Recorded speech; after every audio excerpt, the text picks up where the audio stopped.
So today we're going to look at a song from our king, King David.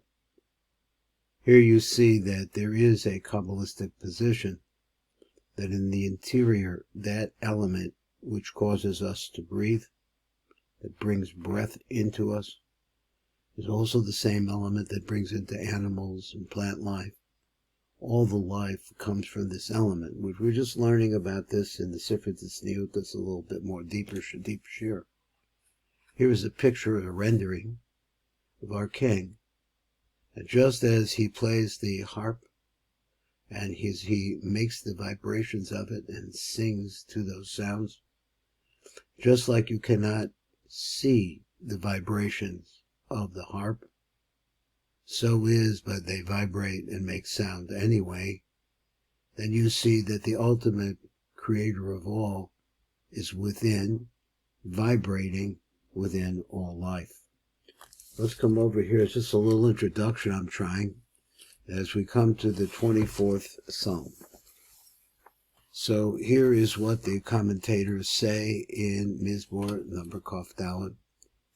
Let's try to remember that the king, King David, was a warrior, and he fought with a certain dedication and conquered a tremendous amount of land that made it possible for the Jewish people to bring a holy temple and the Spirit of God, which is purely spirit and powerful within all things, into that one place, the site of the holy temple.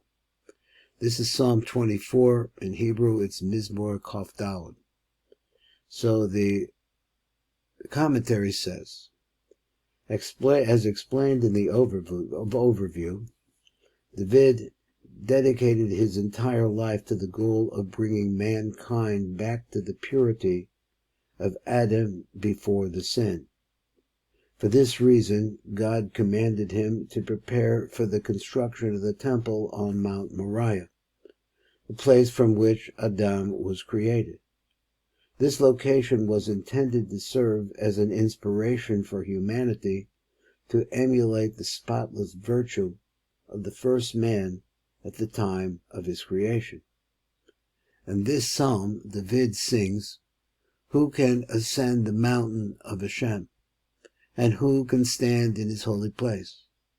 He whose hands are clean and whose heart is pure." The Midrash Shoker Tov comments, Rav Shmuel said, David composed 4 psalms which were truly worthy of being written by Adam himself. One of them is this psalm, Psalm 24. The earth is Hashem's. So he says the psalm was composed on the day David purchased the land of the temple site from Aravana, the Jebusite. At that time David erected a temporary altar upon which he offered sacrifices of thanksgiving. This is all contained in the second book of Samuel, etc. David's intention that this psalm should be recited on the day of the inauguration of the temple, God's presence, which is spread throughout the entire world, would then be concentrated in the holiest of places to dwell upon the holy ark in permanent repose.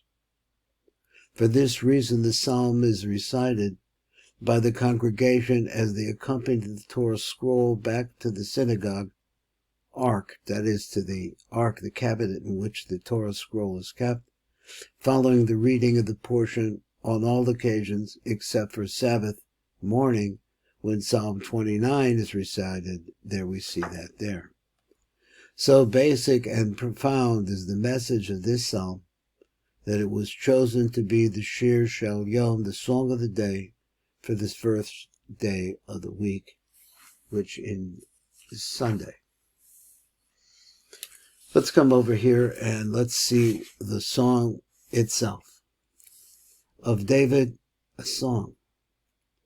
Hashem's is the earth and its fulfillment, in the inhabited land and those who dwell in it. For he founded it upon seas and established it upon rivers. Who may ascend the mountain of Hashem, and who may stand in the place of his sanctity? One with clean hands and pure heart, who is not sworn in vain. By my soul, no has he taken an oath deceitfully.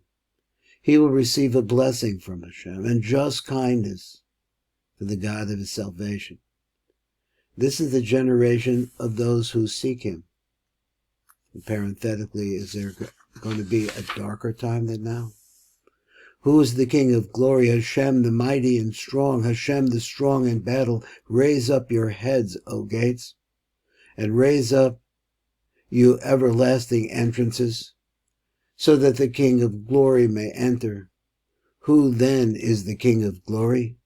Hashem, the name Yud-Ke Vav-Ke, Hashem of legions. He is the King of glory. Salah.